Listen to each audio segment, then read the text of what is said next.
నా ఉచ్ఛ్వాసం కవనం, నా ఉచ్ఛ్వాసం కవనం.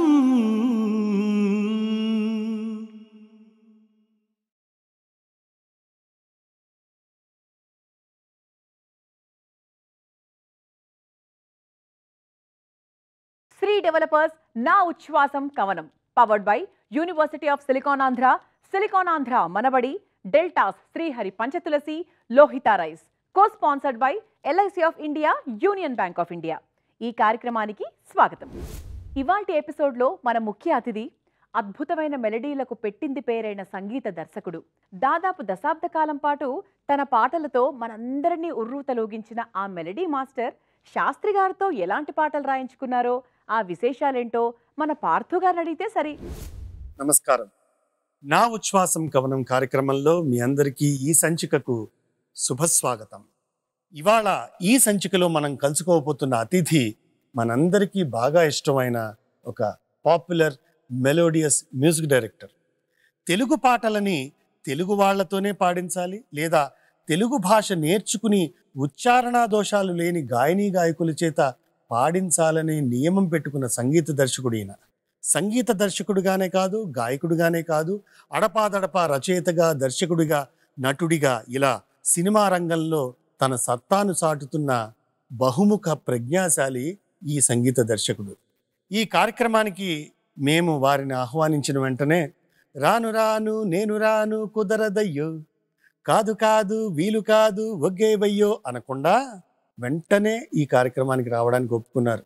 శాస్త్రి గారితో వారికి ఉన్న సంబంధం, అనుబంధం అలాంటిది. మరి దక్షిణాది ఫిల్మ్ఫేర్ అవార్డులతో హ్యాట్రిక్ కొట్టిన ఈ సంగీత దర్శకుడు దర్శకుడిగా ఒకసారి, సంగీత దర్శకుడిగా ఒకసారి, రచయితగా 2 సార్లు నంది అవార్డు కూడా పొందారు. ఆయనే మన అందరి అభిమాన సంగీత దర్శకుడు ఆర్పి పట్నాయక్ గారు. లెట్స్ వెల్కమ్ ఆర్పి గారు.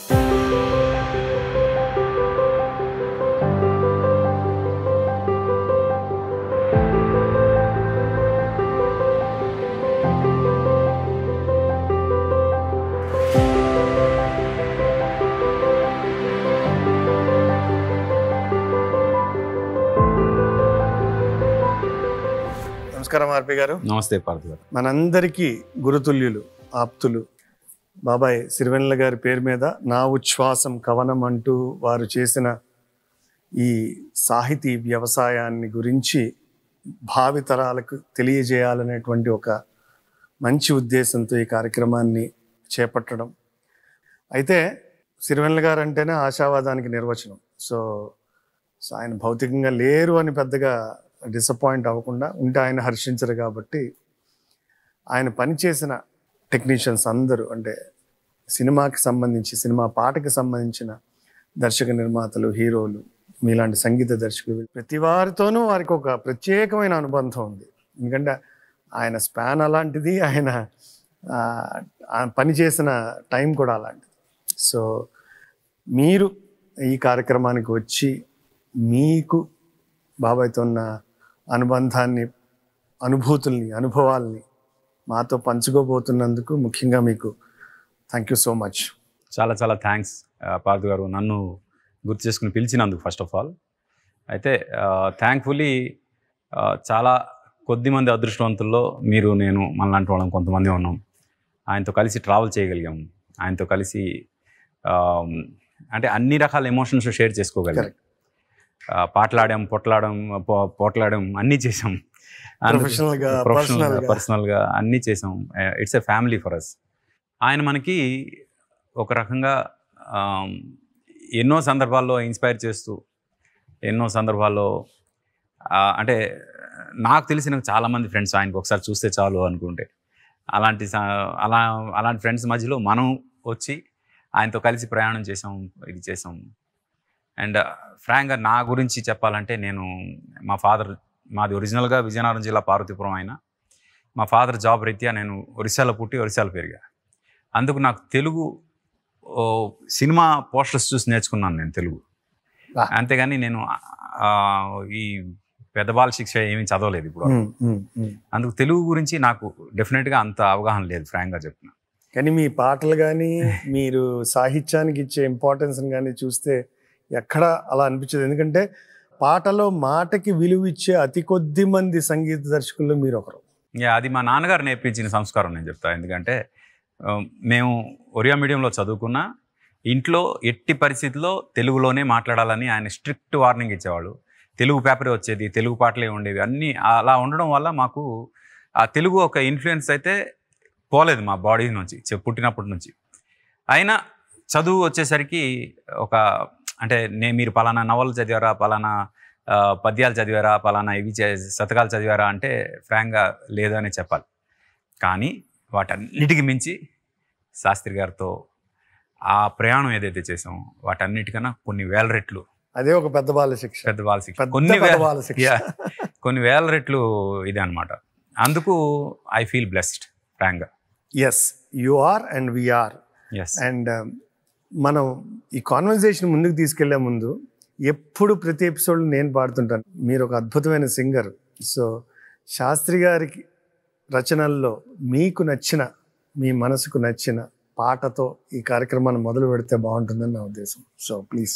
శాస్త్రి గారు నాకు పితృ సమానులు.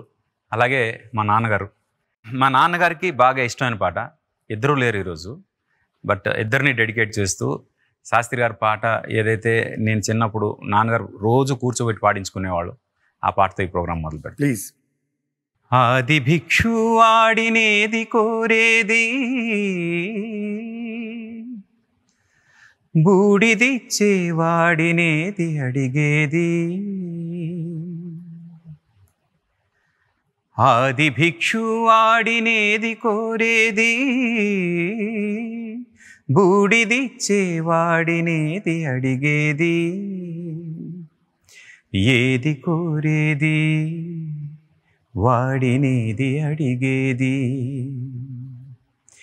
ఏది కోరేది వాడినేది అడిగేది. తీపి రాగాల కోకిలమ్మకు నల్ల రంగు నలమిన వాడి నేది కోరేది. తీపి రాగాల కోకిలమ్మకు నల్ల రంగు నలమిన వాడినేది కోరేది. కరకు గర్జనల మేఘముల మేనికి మెరుపు హంగు పూసిన వాడినేది అడిగేది.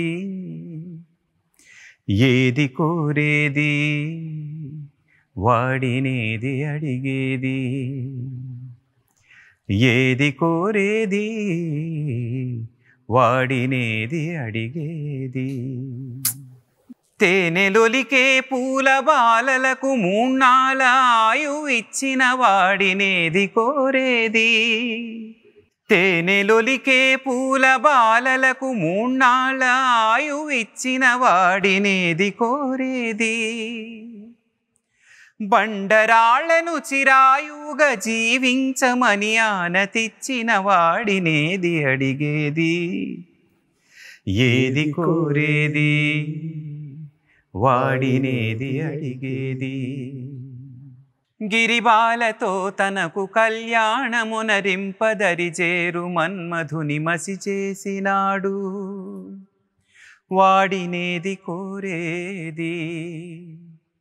వరగర్వమున మూడు లోకాలు పీడింప తలపోయుదనుజులను కరుణించినాడు వాడినేది అడిగేది. ముఖ ప్రీతి కోరేటి ఉబ్బు శంకరుడు వాడినేది కోరేది. ముక్కంటి ముక్కోపి ముక్కంటి ముక్కోపి తిక్క శంకరుడు. ఆది భిక్షు వాడినేది కోరేది, బూడిదిచ్చే వాడినేది అడిగేది. ఏది కోరేది వాడినేది అడిగేది. Fantastic sir, fantastic. సో ఈ పాటతో మీకున్న అనుభవాలు ఏంటి? చాలా ఉన్నాయి. ఎస్పెషలీ మా ఫాదర్కి నేను ఈ పాట పాడితే ఆ evening he use to be very happy అనమాట. మానే హార్మోనియం వాయించేవాడు నేను పాడుతుంటే. అది it was a very good travel ఈ పాటతో. కానీ ఒక మరపురాని ఒక ఫీలింగ్ ఏంటంటే మా ఫాదర్ కాలం చేశాక ఒకరోజు TV5లో ఒక ప్రోగ్రాంలో కె విశ్వనాథ్ గారు శాస్త్రి గారు ఉండగా ఇదే పాట వాళ్ళిద్దరి ముందు నేను పాడడం జరిగింది. సూపర్. అప్పుడు మా నాన్నగారి దగ్గర మళ్ళీ పాడుతున్నాను అనే ఫీలింగ్ వచ్చింది.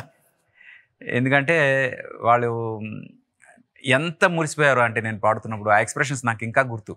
ఇద్దరు ఒకరినొకరు చూసుకుని అలా చేతులు పట్టుకొని అసలు అంటే ఒక్కసారి చిన్నపిల్లలు అయిపోయారా వీళ్ళు ఈ పాట వింటూ అనే ఫీలింగ్ వచ్చింది. And I was really happy. అలాంటి ఒక స్టేట్ ఆఫ్ మైండ్కి వాళ్ళిద్దరికి తీసుకెళ్ళగలిగే, అంటే వాళ్ళు మనకి ఆ పాటలతో ఎంత తీసుకెళ్ళినా మళ్ళీ we're giving back to them with those kind of memories అనేది నాకు చాలా చాలా చాలా చాలా అంటే లైఫ్ లాంగ్ గుర్తుంచుకునే మెమరీ అయింది అది. Fantastic sir. Sir, to start our conversation with one simple question. Sirivennela సాహిత్యం, ఆర్పి సంగీతం. సిరివెన్నెల, ఆర్పి ప్రొఫెషనల్గా, వ్యక్తిగతంగా మీ అనుబంధాలని మీరు ఎట్లా డిఫైన్ చేస్తారు? అంటే he was my father figure first of all. ఎప్పుడు ఆయన చూడడం కూడా అలాగే చూసేవాడు. మామూలుగా ఎవరినైనా ఇలా పలకరించవచ్చు, ఇలా నన్ను మాత్రం ఇలా భుజమే చేసి కౌగిలించుకునే మాట్లాడతారు. అంత ఇష్టం నేనంటే ఫస్ట్ ఆఫ్ ఆల్. ఇంకా కొన్ని ఉన్నాయి మా ఇద్దరి మధ్యలో, ఫ్లోలో చెప్తాను. ఓకే. బట్ ఫస్ట్ టైం నేను కలవటం ఆయనకి మద్రాసులో కలిశాను. ఆయన అప్పుడు చెన్నైలో ఉంటున్నారు. అవునంటూ కాదంటేనే ఒక సినిమా కోసం ఒక పాట ఆయన రాస్తే బాగుంటుందని చంద్రసిద్ధార్థ గారు, డైరెక్టర్ గారు ఆ టైంలో అనుకుంటే ఆ పాట కంపోజ్ చేసిన తర్వాత ఆయన దగ్గరికి వెళ్ళి పాట రాయించడం జరిగిన తర్వాత అదే మొదటిసారి మీరు కలవడం, ఫస్ట్ టైం కలవడం. అంటే మరి ఇన్నాళ్ళ నుంచి రోజు సాయంత్రం పూట ఆది భిక్షు పాడుతున్న అదే రచయితని కలిసినప్పుడు అసలు ఆ ఎమోషన్ వేరేగా ఉండేది పూర్తిగా. ఆయన కలవడమే, మా ఎగ్జిక్యూటివ్ ప్రొడ్యూసరు చందు గారు, నేను ముగ్గురం కలిసి వెళ్ళడం ఒక మంచి ఫ్రూట్ బాక్స్ ఒకటి తీసుకుని వెళ్ళి ఆయనకి ప్రజెంట్ చేసి ఆశీర్వాదం తీసుకుని, ఫస్ట్ టైం మేము ఎవరం కూడా తెలీదు. ఇట్ వాజ్ ఎ వెరీ అంటే ఒక రకంగా చందు గారు చాలా ఇంటలెక్చువల్. తను ఆయనతో కూర్చుంటే ఎవరికైనా అర్థం అవుతుంది, ఓకే ఈ మనిషి విషయం ఉంది అని. ఆయనకి ఏంటంటే ఎవరైనా విషయం ఉన్న మనిషితో మాట్లాడుతుంటే ఆయనకి టైమే తెలియదు. అలాగా టైం తెలియకుండా చాలాసేపు మాట్లాడుతుంటే మధ్య మధ్యలో నేను ఉన్నా కానీ డెఫినెట్గా నేను అంటూ అక్కడ డిఫైన్ అవ్వలేదు. ఎందుకంటే నేను చాలా చిన్నవాడిని. అండ్ నా మ్యూజిక్లో ఆయన రాస్తున్నారు అనేదే ఒక పెద్ద విషయం. ఒక దీనిలో ఉన్నాను, ఒక హ్యాంగ్ ఓవర్లో ఉన్నాను నేను, ఆ ట్రాన్స్లో. బట్ ఫైనల్లీ ఆ మీటింగ్ అయిపోయింది, పాట ఆయన రాసి ఇచ్చారు, ఆ పాట పాడించాము, అంతా బాగా జరిగింది. అది కేకే పాడాడు. తర్వాత ఆ సినిమా ఆగిపోయింది. ఆ సినిమా ఆగిపోయిన తర్వాత ఆ సినిమా తర్వాత స్వయంవరంగా వచ్చింది. ఆ సినిమాకి నేను మ్యూజిక్ కాదు, స్వయంవరం వచ్చే టైంకి నేను మ్యూజిక్ కాదు. ఎందుకంటే చందు గారి త్రూగా నేను వెళ్ళాను కాబట్టి చందు గారు బయటకు వచ్చేస్తే చందు గారితో పాటు నేను కూడా బయటకు వచ్చా ఆ సినిమా నుంచి. కానీ ఆ పాటలు మాత్రం అలా ఉండిపోయాయి, మేము రికార్డ్ చేసిన పాటలు. మనసంతా నువ్వే చేస్తున్నప్పుడు అది మీ నెక్స్ట్ సినిమానా? నెక్స్ట్ సినిమా కాదు, నెక్స్ట్ చిత్రం అయింది, నువ్వు నేను అయింది. అది కాదు, శాస్త్రి గారితో నెక్స్ట్ ఇమీడియట్ గా శాస్త్రి గారితో అవుతున్న నెక్స్ట్ సినిమా మనసంతా నువ్వే. అంటే అఫీషియల్ గా నాకు ఫస్ట్ సినిమా శాస్త్రి గారితో మనసంతా నువ్వే అవుతుంది. ఆ టైంలో మళ్ళీ మీరు బాగా ఎస్టాబ్లిష్ అయిపోయారు చిత్రం. కానీ ఈ లోపు మా ఇద్దరిది చాలా పెద్ద ట్రావెల్ ఉంది. అంటే ప్రొఫెషనల్ ట్రావెల్ కాకపోయినా ఆయన చెన్నై నుంచి షిఫ్ట్ అవగానే మేము హిందీ నగర్ కాలనీలో ఉండేవాళ్ళం. ఆయన హిందీ నగర్ కాలనీ మా ఇంటి ఎదురుగానే మేము అంటే నేను, త్రివిక్రమ్, సునీల్ ముగ్గురం రూమ్మేట్స్. మా రూమ్కి ఆపోజిట్లోనే ఆయన ఫ్లాట్ తీసుకున్నారు, అక్కడ ఉన్నారు. అక్కడ నుంచి కొంచెం ఫ్యామిలీ రిలేషన్షిప్, ఫ్యామిలీ అండ్ పిల్లలతో సహా అందరం కలవటం ఇలాంటివి జరిగాయి. ఆ తర్వాత నాకు పెళ్ళైన తర్వాత నేను ఎల్లారెడ్డిగూడలో ఫ్లాట్లో ఉంటే అదే అపార్ట్మెంట్లో ఆయన కూడా విత్ ఫ్యామిలీ ఉన్నారు. ఇలా ఎలా సార్? ఏం మరి అది అనుబంధం అంటారు కదా, అలా అలా కంటిన్యూ అయింది చాలా కాలం. కంటిన్యూ అయిన తర్వాత మళ్ళీ షిఫ్ట్ అయ్యాం, అది వేరే విషయం. బట్ ఈ మనసంతా నువ్వు అయ్యే లోపు ఈ జర్నీ చాలా జరిగింది. ఈ పర్సనల్ బాండింగ్ కొంచెం బాగా జరిగింది. కానీ ఎప్పుడు ప్రొఫెషనల్ దీనిగా ఎప్పుడు మాట్లాడలేదు. మనసంతా నువ్వే నేను చేస్తానని తెలిసిన తర్వాత శాస్త్రి గారు అప్పటికే పర్సనల్ లెవెల్లో బాగా ఇది కాబట్టి ఆయన ఎంఎస్ రాజు గారిని హనీ అని పిలుస్తారు. అని ఆర్పి ఒక పాట చేశాడు తన ఫస్ట్ సినిమా కోసం. ఆ పాట మన సినిమాకు చాలా బాగుంటుంది. చెప్తే ఈయన అడిగారు, అది శాస్త్రి గారు ఇంతకుముందు నీకేదో పాట రాశారంట కదా, అదేదో చెప్తావా? వినిపించా ఆ పాట. వినిపిస్తే పర్ఫెక్ట్గా ఉంది, మన సినిమాకి యాప్ట్గా ఉంది, ఇది మనం చేద్దాం అని. ఏ పాట అది? ఎవ్వరినెప్పుడు తన వలలో బంధిస్తుందో ఈ ప్రేమ, ఏ మదినెప్పుడు మబ్బులలో ఎగరేస్తుందో ఈ ప్రేమ, అర్థం కాని పుస్తకమే అయినా కానీ ప్రేమ, జీవిత పరమార్థం తానే అనిపిస్తుంది ప్రేమ. Super super super. ఎన్నున్నాయి దీనిలో. ఇంతకు ముందర ఎందరితో ఆటాడిందో ఈ ప్రేమ, ప్రతి ఇద్దరితో మీ గాథే మొదలంటుంది ఈ ప్రేమ, కలవని జంటల మంటలలో కనపడుతుంది ప్రేమ, కలిసిన వెంటనే ఏమౌనో చెప్పదు పాపం ఈ ప్రేమ. ఇలా మనసంతా నువ్వే సిట్టింగ్ స్టార్ట్ అయినప్పుడు అప్పుడు శాస్త్రి గారు ఓపెన్ అప్ అయ్యారు. ఆర్పి, ఆ సినిమా నువ్వు ఎందుకు వదిలేసావు అంటే, యాక్చువల్గా ఆ సినిమా చందు గారికి కొంచెం మనస్పర్ధలు వచ్చి నేను ఈ సినిమా చేయను అని బయటకు వచ్చాను. చందు గారి వల్ల నేను ఆ ప్రొడక్షన్ హౌస్ అందరికీ పరిచయం అయ్యాను. చందు గారు ఇదే అయ్యారు కాబట్టి నేను కూడా బయటకు వచ్చేసాను. ఎందుకు ఇది చేసావు అంటే, ఎథిక్స్ ఒప్పుకోలేదు సార్ అన్న. ఫస్ట్ సినిమా కోసం ఎథిక్స్కి ప్రిఫరెన్స్ ఇచ్చావా నువ్వు అన్నారు. ఏమో సార్ అనిపించింది అది కరెక్ట్ కాదని. ఆ ఒక్క డైలాగ్ వల్ల ఆయన లాస్ట్ బ్రెత్ వరకు నన్ను ఒక సొంత కొడుకులా చూసుకున్నాడు. That is the only dialogue. అంటే ఫస్ట్ సినిమాను కూడా ఎథిక్స్ కోసం కేర్ చేయలేదు ఈ మనిషి అనేది ఎప్పుడైతే ఆయనకి అర్థమైందో, అది నన్ను ఎక్కువ క్లోజ్ చేసింది ఆయన. అంటే బాగా అంటే ఎవరైనా అపాయింట్మెంట్ తీసుకుని వెళ్ళాల్సి వస్తుందేమో కానీ ఎంత అర్ధరాత్రి అయినా అపాయింట్మెంట్ ఏమీ అవసరం లేకుండా వెళ్ళగలిగే ఫ్రీడమ్ నాకు ఉండేది ఆయనతో, బికాస్ ఆఫ్ దట్. యా, అంటే శాస్త్రి గారు చివరి వరకు కూడా కొన్ని విలువలకి కట్టుబడి ఆయన పని అయినా ఆయన వ్యక్తిత్వం అయినా ఆ నిబద్ధతతోనే గడిచింది ఆయన జీవితం అంతా. ఆబ్వియస్లీ విలువలకు కట్టుబడే మనుషులు అంటే ఇంకా ఎక్కువ ఇష్టం ఉంటారు. మామూలుగానే ప్రతి మనిషిని ప్రేమించే వ్యక్తిత్వం, అందులో మీలాగా కొంచెం సినిమా ఫీల్డ్లో అందులో వాల్యూస్, అందులో ఎస్టాబ్లిష్డ్ మ్యూజిక్ డైరెక్టర్ ఏదో 50 సినిమాలు చేసి 51వ సినిమా వదిలేసేయడం గొప్ప విషయం కాదు, 1వ సినిమానే వదిలేయడం గొప్ప విషయం. నా Uchvasam కవనం. Sri developers Naa Uchvasam Kavanam powered by university of silicon Andhra, silicon Andhra Manabadi, deltas Srihari Panchatulasi, Lohitha rice. Cosponsored by LIC of India, union bank of India. Manasantha Nuvve సినిమాకి రాసిన ఫస్ట్ పాట ఏంటి? ఫస్ట్ సాంగ్ ఫ్రాంక్గా మనసంతా నువ్వే కథ వినగానే ఆ కథని మ్యూజిక్ ఫామ్లో డీకోడ్ చేస్తే ఆ ట్యూన్ ఇది అని, నీ స్నేహం ఇక రాదు అని ఆ పాటని నేను ట్యూన్ చేసి వినిపించా. అది పాడేసాక మీరు చెప్తే బాగుంటుంది. మామూలుగా అయితే ఎవరైనా వేరే గెస్ట్ ఉంటే నేను పాడడం తర్వాత, ఇప్పుడు నాకు అది లేదు, మీరే మీకు relaxation. It's a luxury for me. First point. Second point, original singer ఉండగా మళ్ళీ నేను ఎందుకు అక్కడ, అందుకని. MS రాజు గారు, ఆదిత్య గారు కూర్చొని మొత్తం కథ అంతా చెప్పారు. చెప్పగానే నాకు యూజువల్గా కథ వినగానే ఈ కథని మ్యూజిక్ ఫామ్లో డీకోడ్ చేస్తే ఏమొస్తుంది అంటే ఒకటి వస్తుంది. ఆ బ్రెయిన్లో వచ్చిన థాట్ ప్రాసెస్లో ఆ కథకి మ్యూజిక్ ఫామ్లో డీకోడ్ చేస్తే వచ్చిన ఒక ట్యూన్ అది ఏంటంటే,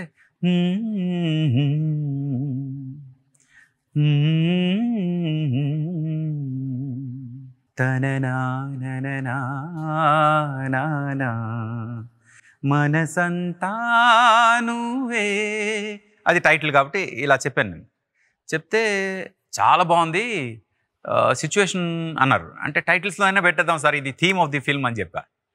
అంటే సరే అయితే డన్ అని ఆ పాట ఇమీడియట్గా శాస్త్రి గారు పంపిద్దామని ఆ ట్యూన్ శాస్త్రి గారి దగ్గర పంపిస్తే ఆయన 2 లైన్లు ఆ పాటకి, ఇంకొక 2 లైన్లు ఉన్నాయి, అది మనం బయట పెట్టలేదు ఎప్పుడు. ఫస్ట్ ఏంటంటే ఈ కార్యక్రమం నీ స్నేహం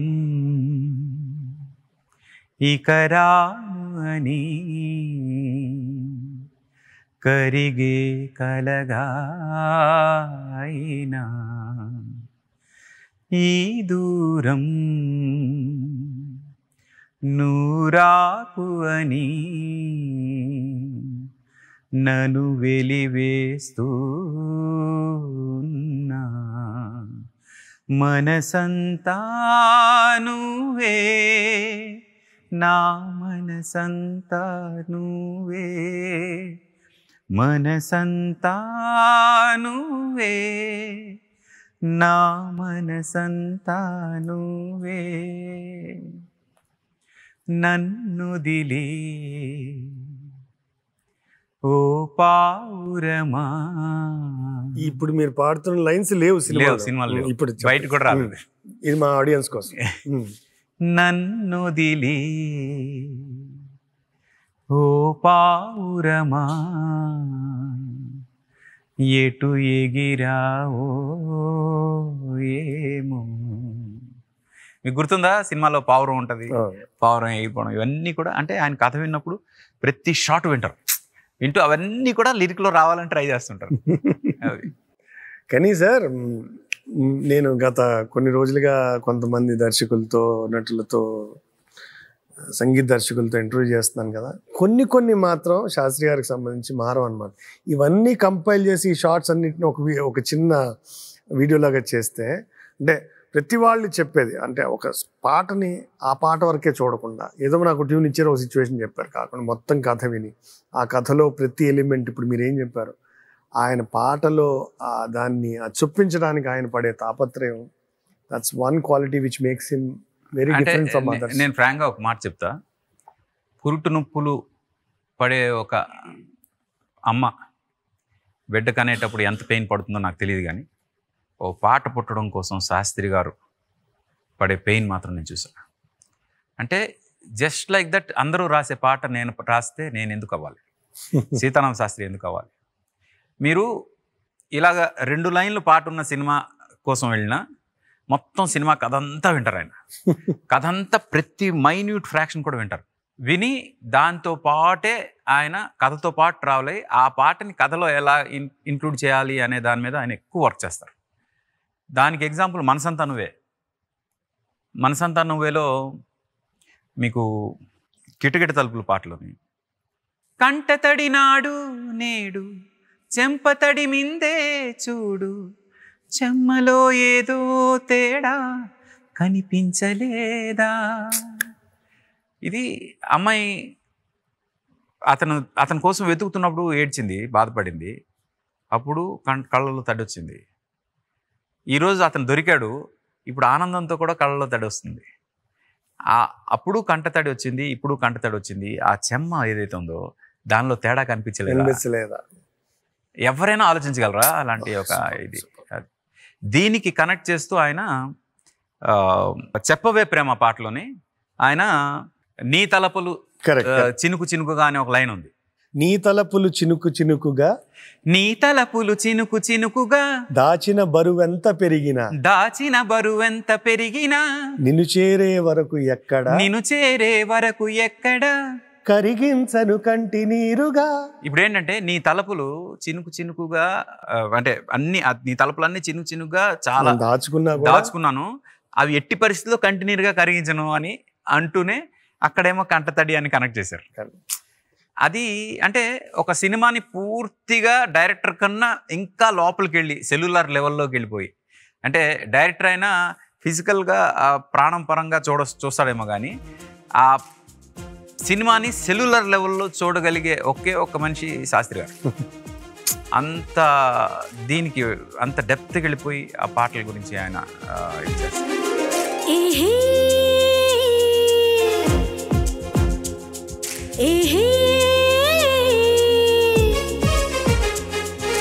కిటకిట తలుపులు తెరిచిన కనులకు సూర్యోదయం, అటు ఇటు తిరుగుతూ అలసిన మనసుకు చంద్రోదయం, రెండూ కలిసి ఒకసారి ఎదురై వరమా ప్రేమ ప్రేమ ప్రేమ ప్రేమ. కిటకిట తలుపులు తెరిచిన కనులకు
తెరిచిన కనులకు సూర్యోదయం అటు ఇటు తిరుగుతూ అలిసిన మనసుకు చంద్రోదయం రెండూ కలిసి ఒకసారి ఎదురయ్యే వరమా ప్రేమ ప్రేమ ప్రేమ ప్రేమ ప్రేమ ప్రేమ ప్రేమ ప్రేమ ప్రేమ ప్రేమ ప్రేమ ప్రేమ చెప్పవే ప్రేమ పల్లవి ఒకసారి అనొచ్చు కదా. చెప్పవే ప్రేమ చెలిమి చిరునామా ఏ వైపు చూసినా ఏమి చేసినా ఎక్కడున్నా. దీని గురించి కూడా ఒకసారి చెప్పాలి నేను. అంటే శాస్త్రి గారు సాహిత్యం అంటే నాకు ఎంత ఇష్టం అని చెప్పడానికి ఇక్కడ ఒక ఇది చెప్పాలి. మనసంతా నువ్వే ఓ రకంగా మ్యూజికల్గా చాలా పెద్ద సినిమా. అందుకు మ్యూజికల్గా పెద్ద పెద్ద సింగర్స్తో పాడిద్దామని అప్పట్లో కొంచెం హిందీ సింగర్స్తో పాడించాలి అని ఒక ట్రెండ్ నడుస్తుండేది. అప్పుడు ఒక పెద్ద హిందీ సింగర్తోనే ఈ పాట ట్రై చేశాను నేను. అయితే ఆయన మేల్ వాయిస్ ఆయన పాడుతున్నాడు. పల్లవి ఏదో ఒకటి చేసి పాడించేసిన తర్వాత బాంబేలో అవుతుంది. అప్పుడు ఫస్ట్ చరణం పాడుతున్నాడు. ఇప్పుడే నువ్విలా, మనకు తెలుసు ఈ పాట. ఇప్పుడే నువ్విలా వెళ్ళావనే సంగతి గాలిలో పరిమళం నాకు చెబుతున్నది. ఇది సాహిత్యం. అయితే అతను హిందీ వాడు, వాళ్ళకి ఆకారాలు తక్కువ వస్తాయి. ఆయన ఏం చేశాడు, ఇప్పుడే నువ్విలా వెళ్ళవనే సంగతి గాలిలో అంటే సార్ ఇట్స్ నాట్ వెళ్ళవనే, ఇట్స్ వెళ్ళావనే. అంటే ఇప్పుడే నువ్విలా వెళ్ళవనే సంగతి sir, it's a complete different meaning. It's quite opposite meaning. You are not suppose to sing that it's వెళ్ళావనే సంగతి అని. ఎన్నిసార్లు చెప్పినా అతను వెళ్ళవనే సంగతి అంటున్నాడు. 50 టేకులు చేశాక అతను కోపం వచ్చింది. You are deliberately asking me to sing again, I don't think I'm singing wrong అన్నాడు. అంటే నాకు అర్థం కాలే ఏం చేయాలో. వెంటనే ఎంఎస్ రాజు గారు ఫోన్ చేశారు. సార్ శాస్త్రి గారి సాహిత్యం ఒక్క అక్షరం కూడా తప్పు చేయడానికి వీల్లేదు మనం.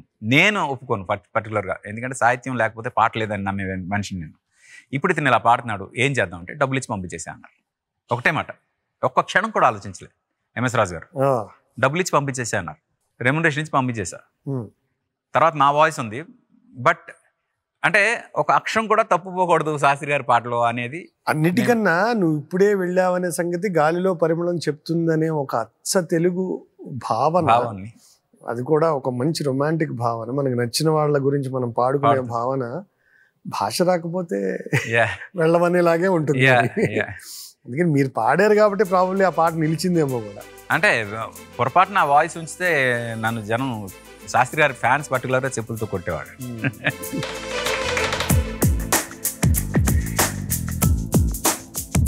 చెప్పవే ప్రేమ చెలిమి చిరునామా ఏ వైపు చూసినా ఏమి చేసినా ఎక్కడున్నా. చెప్పవే ప్రేమ చెలిమి చిరునామా ఏ వైపు చూసినా ఏమి చేసినా ఎక్కడున్నా. మనసంతా నువ్వే, మనసంతా నువ్వే, మనసంతా నువ్వే, నా మనసంతా నువ్వే.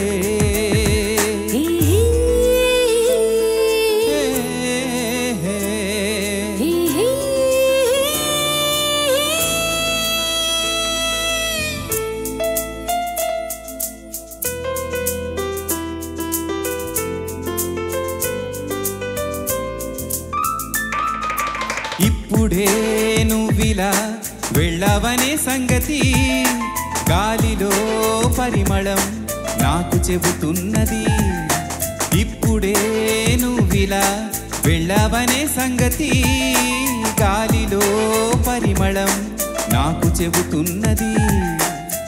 ఎప్పుడో ఒకనాటి నిన్నని వెతికానని ఎవరు నవ్వని, ఇప్పుడు నిన్ను చూపగలనని ఇదిగో నా నీడ నువ్వని. నేస్తమా నీకు తెలిసేదెలా.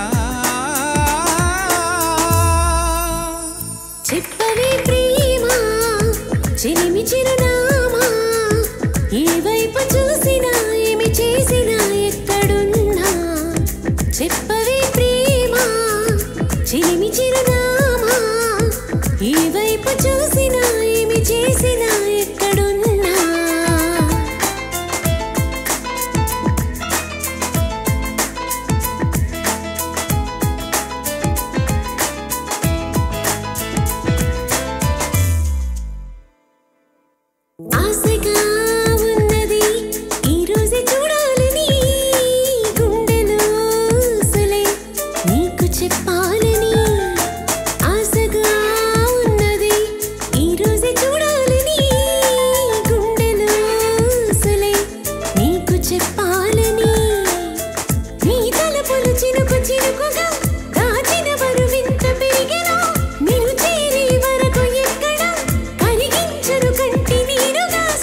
చెప్పవే ప్రేమ చిలిమి చిరునామా ఏ వైపు చూసినా ఏమి చేసినా ఎక్కడున్నా చెప్పవే ప్రేమ చిలిమి చిరునామా ఈ వైపు చూసినా ఏమి చేసినా ఎక్కడున్నా మనసంతా నువ్వే మనసంతా నువ్వే మనసంతా నువ్వే నా మనసంతా నువ్వే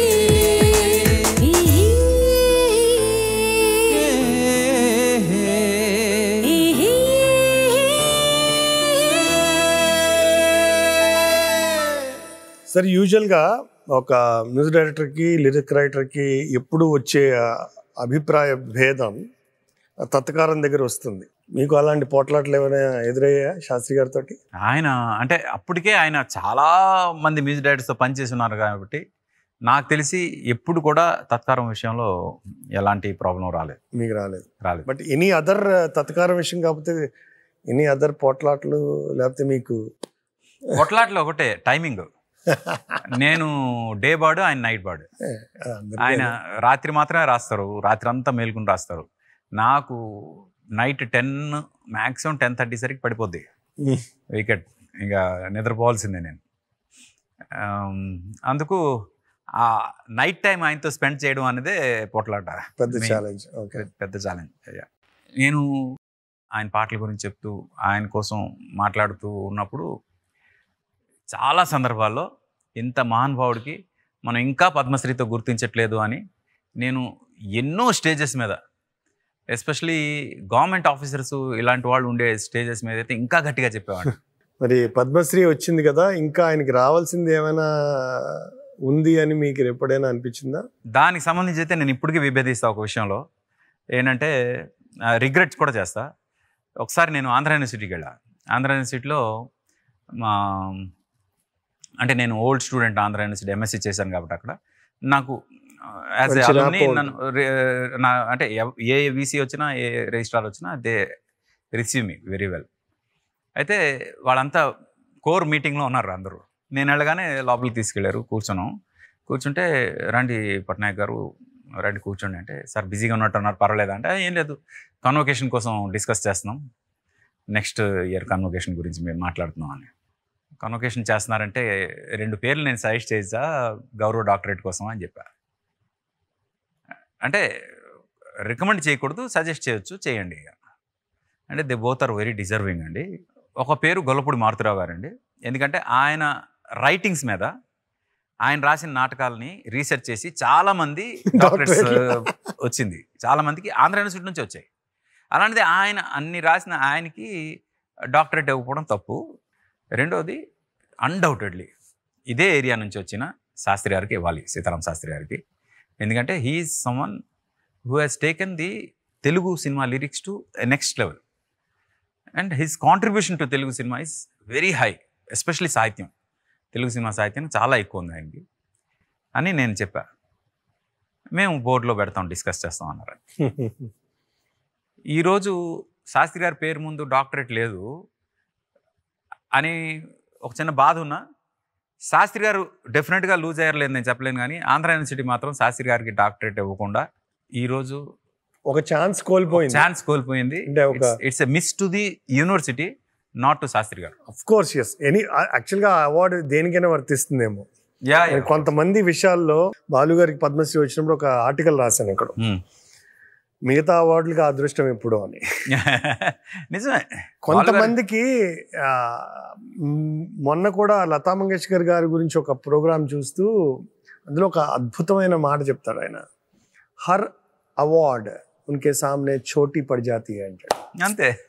అలాగా అది ఈ మహానుభావులందరికీ అవార్డులు ఇవ్వడం, అవార్డుకి గౌరవం తప్ప. అదే విషయాన్ని యాక్చువల్గానండి మన గురుగారు శాస్త్రి గారు విశ్వనాథ్ గారి గురించి చెప్తారు. కళా తపస్సు అనేది విశ్వనాథ్ గారికి గౌరవం కాదు, విశ్వనాథ్ అనేది కళా తపస్సుకి గౌరవం. అంతే. నేను ఇప్పటికీ చెప్తా, Andhra university has missed a chance Sastry గారికి డాక్టరేట్ ఇవ్వకపోవడం అని. డెఫినెట్గా, ఆబ్వియస్లీ. ఎందుకంటే ఆయనకు ఒక డాక్టరేట్ ఏంటంటే మొత్తం తెలుగు యూనివర్సిటీలో, అంటే తెలుగు భాషలో ఉన్న యూనివర్సిటీలు ఎన్ని ఉన్నాయో అన్ని యూనివర్సిటీస్లో కూడా ఆయన డాక్టరేట్ రావాలి. అన్ని అన్ని ఆయన కాంట్రిబ్యూషన్ అంతే. నా Uchvasam కవనం. Sri developers Naa Uchvasam Kavanam powered by university of silicon Andhra Manabadi, deltas Srihari Panchatulasi, Lohitha rice. Cosponsored by LIC of India, union bank of India. అయితే నేను ఇందాక మీతో అన్న మాటే ఇప్పుడు కెమెరా ముందు చెప్పాలనుకుంటున్నాను సార్. గత 20-25 ఏళ్లలో భాష మీద మక్కువ ఉండి ఒక సంస్కారవంతమైన రచయిత రాసిన లిరిక్ని అప్రిషియేట్ చేసేటువంటి కెపాసిటీ ఉన్న మ్యూజిక్ డైరెక్టర్లు మనకి చాలామంది తక్కువ. మీరు ఆ వరుసలో గత 25 ఏళ్లలో వచ్చిన మ్యూజిక్ డైరెక్టర్లో మీరు ఫస్ట్ రోలో ఉంటారు కొద్ది మందిలో. నేను మీ నుంచి వినాలనుకుంటుంది ఏంటంటే, మనకి ట్యూన్ చేయడానికి ఒక పాటకి సంగీతాన్ని సాహిత్యాన్ని జోడించడానికి 2 పద్ధతులు. పాత పద్ధతి ముందు సాహిత్యం రాసుకోవడం, ట్యూన్ చేయడం. 2 ఇప్పుడు జరుగుతున్న పద్ధతి ట్యూన్ చేయడం, దానికి సాహిత్యం రాయడం. ఇప్పుడు ట్యూన్కి రాసిన సిరివెన్నెల సాహిత్యానికి, ట్యూన్ చేయబడ్డ సిరివెన్నెల గారి సాహిత్యానికి ఏది బెటర్గా ఉంటుందని మీ ఉద్దేశం? ఆయన ఏది ప్రిఫర్ చేస్తారని మీ ఉద్దేశం? అంటే నాది ఎక్కువ వర్క్స్ అయితే నా ట్యూన్స్కి ఆయన సాహిత్యం రాశారు. అంటే మనం ఇచ్చే ట్యూన్ బట్టి ఆ ట్యూన్ కనుక ఆ సాహిత్యం రావడానికి కావాల్సినంత నిడివి ఇవ్వగలిగితే డెఫినెట్గా ట్యూన్ అనేది ఎప్రిషియబుల్ ట్యూన్ అవుతుంది. కొన్ని సందర్భాల్లో కొంతమంది మ్యూజిక్ డైరెక్టర్స్ వాళ్ళు ట్యూన్ కోసం సాహిత్యాన్ని బ్రేక్ చేస్తూ ట్యూన్ చేస్తారు. త తత తత తిత త త తత అని ఏదైనా చేశారు అనుకోండి, అక్కడ అంటే ఒక కథలాగా చెప్పేది ఏమి ఉండదు, సౌండ్స్తోనే చెప్పాలి, సాహిత్యపరంగా చెప్పేవి ఏమి ఉండవు. లక్కీగా నాకు ఉన్న క్రియేటివ్ లిమిటేషన్ వల్ల నేను కేవలం ఎలాంటి క్రియేటివ్ లిమిటేషన్? నేను చేసే ట్యూన్స్ అన్ని నా క్రియేటివ్ లిమిటేషన్లో ఉంటుంది. అది ఎవరికైనా అంతేగా. అదే ఆ లిమిటేషన్లో నాకు అలాంటి బ్రేకింగ్ ఉండే ఇది రాలేదు, కంపోజ్ చేసే టాలెంట్ రాలేదు. అందుకు నా ట్యూన్స్ అన్నీ కూడా అది తారారారా తారారారా అంటే మొత్తం సాహిత్యానికి కావాల్సినంత ఇది ఇచ్చే వెసులుబాటు ఇచ్చే ట్యూన్సే. అంటే ఇక్కడే కాదు, కన్నడలో కూడా ప్రతి లిరిక్ రైటరు నాకు చెప్తారు ఏంటంటే, సార్ మీ ట్యూన్కి అలా సాహిత్యం వచ్చేస్తుంది సార్, ఎందుకంటే సాహిత్యానికి కావాల్సినంత స్పేస్ ఇస్తారు మీరు మీ ట్యూన్లో అని.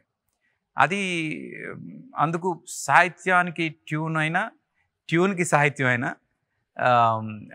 శాస్త్రి గారిది నాది కాంబినేషన్లోకి వచ్చేసరికి 2 దే ఆర్ ఈక్వల్లీ గుడ్ అనమాట.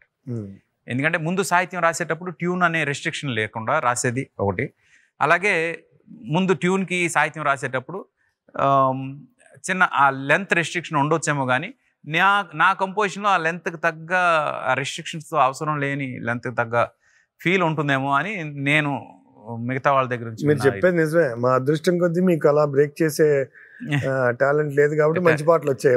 అంటే ఆ క్రియేటివ్ లిమిటేషన్ అంటే దానికన్నా మించి ఇంకొకటి ఉందండి. అంటే నేను అది ఈ సందర్భంగా చెప్పొచ్చో లేదో నాకు తెలియదు, ఒక పెద్ద డైరెక్టర్ మీరు నార్త్ సింగర్స్తో పాడించరు అంటే ఒక అనుభవం చెప్పాను కదా. అంటే ఇప్పుడు కేకే కానీ శంకర్ మాధవన్ కానీ నా కోసం పాడినా వాళ్ళు బేసికల్లీ వాళ్ళ రూట్స్ అన్నీ సౌత్ ఇండియా. అంటే అకారం సైజు నార్త్లో అకారం సైజు తక్కువ ఉంటుంది, సౌత్కి వచ్చే కొద్దీ అకారం సైజు పెరుగుతుంది. ఎలా అంటే అక్కడ ఆ అంటారు అంతే, మన తెలుగుకి వచ్చేసరికి ఆ అంటాం, అదే తమిళకి వచ్చేసరికి ఆ అంటారు. అంటే ఈ అకారం సైజు నార్త్ నుంచి సౌత్కి వచ్చినప్పుడు పెరుగుతుంది. ఇది అంటే జియోగ్రఫికల్ అబ్జర్వేషన్, నా పర్సనల్ అబ్జర్వేషన్. అదే మీరు వెస్ట్ నుంచి ఈస్ట్కి వెళ్ళినప్పుడు కాస్త అయిపోద్ది, అంటే ఒకారంకి వచ్చేస్తుంది ఈస్ట్లో. ఇది మన ఇండియా మ్యాప్లో జియోగ్రఫికల్ ప్రాబ్లం ఇది. అయితే నార్త్ సింగర్స్ పాడేటప్పుడు ఈ అకారం తాలూకు లెంత్ తగ్గిపోవడం వల్ల ఇప్పుడు ఆ వెళ్ళవనే ఆ రెండింటి డిఫరెన్స్ వస్తుంది. ఈ డిఫరెన్స్ రాకుండా పాడించడం చాలా కష్టం నార్త్ సింగర్స్తో. అందుకు నేను బై డిఫాల్ట్ ఎప్పుడు నార్త్ సింగర్స్తో పాడించే ధైర్యం చేయలేదు, పాడించలేదు కూడా. ఒక పెద్ద డైరెక్టరు మీరు నార్త్ సింగర్స్తో పాడించరు, అందుకు నా సినిమాలో మీకు పాటలు ఇవ్వట్లేదు అని అంటే, నాకు మీ సినిమా రాకపోయినా సార్ పర్వాలేదు సార్, నా సాహిత్యం చచ్చిపోకూడదు అన్న. చెప్పారా? చెప్పాను. Great sir, great. ఎందుకంటే నాకు లిరిక్ రైటర్స్ అంటే అంత ఇష్టం. నాకు రాసే మహానుభావులు, పాట రాసే మహానుభావులకి ఎట్టి పరిస్థితుల్లో నేను అన్యాయం చేయను. Super super sir. అందుకు ఆ తర్వాత ఆయనతో నేను ఎప్పుడు పని చేయలేదు. But still I can proudly say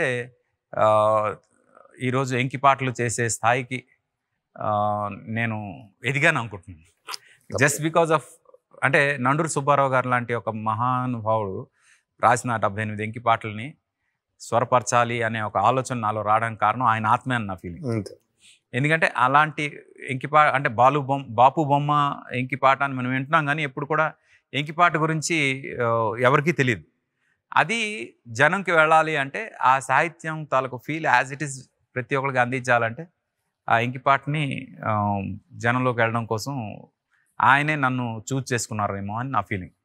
ఎందుకంటే నేను అంత మడి కట్టుకుని కూర్చున్నానని. అండ్ భాష మీద that's enough for my life. అది మా నాన్నగారు నాకు ఇచ్చిన సంస్కారం అది. ఎందుకంటే భాష విషయంలో ఆయన పద్యాలు వినిపించేవాళ్ళు చిన్నప్పుడు, మేము ఏడ్చేవాళ్ళం వినిపించదు లిటరల్గా. కానీ అవి ఈరోజు ఎంత హెల్ప్ అవుతున్నాయి అంటే నిజంగా ఐఎమ్ మిస్సింగ్. సార్ అయితే మళ్ళా అలాంటి ఒక మెలడీ సంబరంలో ఒక్కసారి ఆ పల్లవి, ఎందుకంటే ఇప్పటికీ అది one of the most heart breaking tunes అని చెప్పాలి. ఈ మధ్యకాలంలో నేను సడన్గా ఒకసారి నేను మళ్ళీ మ్యూజిక్ స్టార్ట్ చేశాను చాలా గ్యాప్ తర్వాత. అయితే నా మ్యూజిక్ వచ్చేలోపు ఇప్పటివరకు ఈ జనరేషన్కి నా మ్యూజిక్ తెలియదు కదా, let me Singh my songs and post అని ఇన్స్టాగ్రామ్లో నా పాటలు నేను పాడుతూ పోస్ట్ చేస్తున్నాను. పోస్ట్ చేసే ప్రాసెస్లో చాలా పాటలు పోస్ట్ చేశా. ఎందుకు ఇలా కూడా పోస్ట్ చేశా. నాకు 100K ఫాలోవర్స్ ఉన్నారు, దానికి 3 million లిజనర్స్ ఉన్నారు ఆ ఒక్క పాటకి. జస్ట్ బికాస్ ఆఫ్ శాస్త్రి గారి సాహిత్యం. జస్ట్ బికాస్ ఆఫ్ శాస్త్రి గారి సాహిత్యం అంటారా? ఎలా సార్? ఎందుకంటే ఆ పాట అంత గొప్పదండి, ఎంతోమంది కనెక్ట్ అయిపోతారు ఆ పాటతో.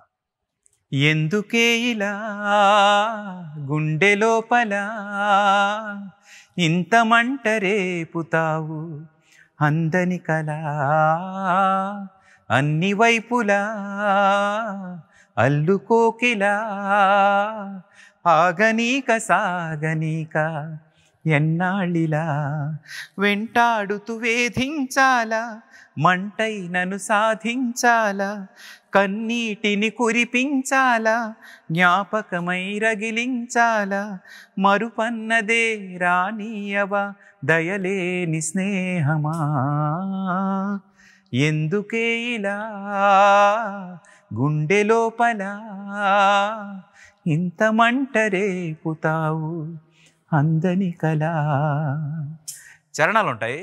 అసలు ఎలాగైన ఇంత డెప్త్లో వెళ్ళి అంటే కథ మొత్తాన్ని అతను ఆ క్యారెక్టర్, హీరో క్యారెక్టర్లో దూరిపోయి ఈ క్యారెక్టర్ ఇలాగే ఫీల్ అవుతుంది అని చెప్పే ప్రయత్నం చేశారు ఆ చరణాలు.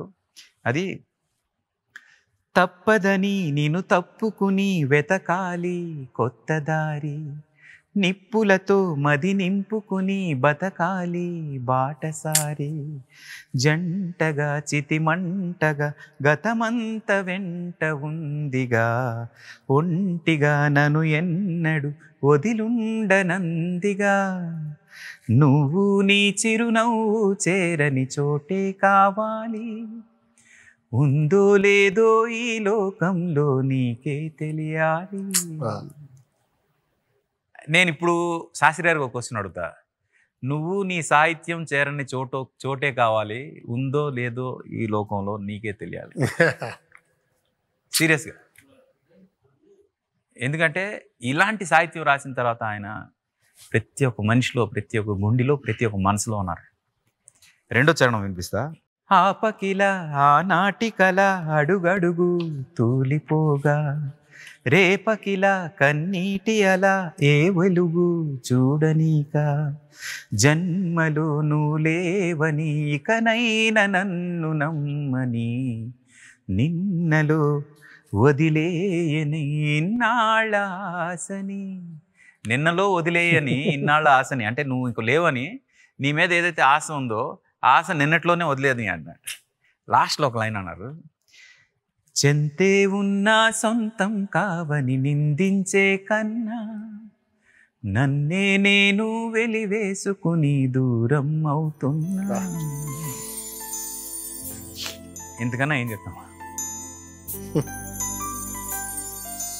చెంతే ఉన్న సొంతం కావాలి. ఎందుకే ఇలా గుండె లోపల ఇంత మంట రేపుతావు?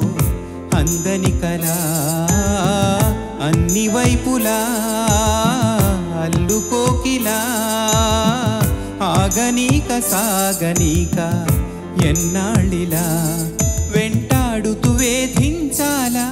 మంటైనను సాధించాలా? కన్నీటిని కురిపించాలా? జ్ఞాపకమై రగిలించాలా? మరుపన్నదే రానీయవా దయలేని స్నేహమా? ఎందుకే ఇలా గుండె లోపల ఇంత మంట రేపుతావు? అందని కలా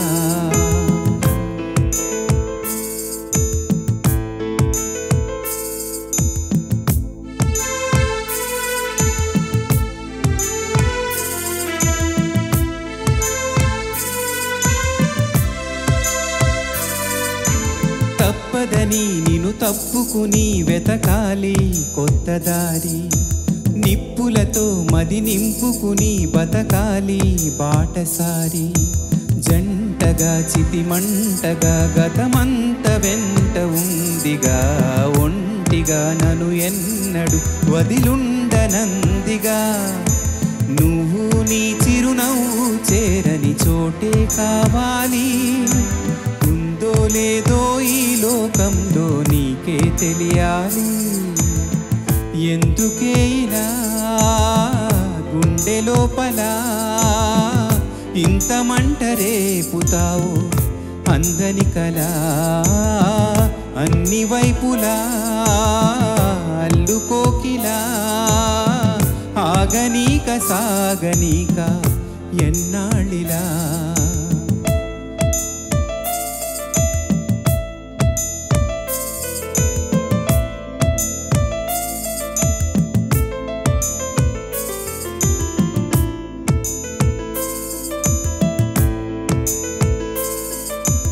ఆపకిలా ఆనాటి కల అడుగడుగు తూలిపోగా, రేపకిలా కన్నీటి అలా ఏ వెలుగు చూడనీక.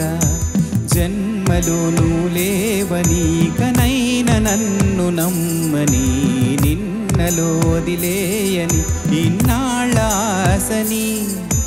చెంతే ఉన్నా సొంతం కావని నిందించే కన్నా, నన్నే నేను వెలివేసుకుని దూరం అవుతున్నా. ఎందుకే ఇలా గుండె లోపల ఇంత మంట రేపుతావు? అందని కలా అన్ని వైపులా అల్లుకోకిలా ఆగనీక సాగనీక ఎన్నాళ్ళిలా వెంటాడుతూ వేధించాలా? మంటైనను సాధించాలా? కన్నీటిని కురిపించాలా? జ్ఞాపకమై రగిలించాలా?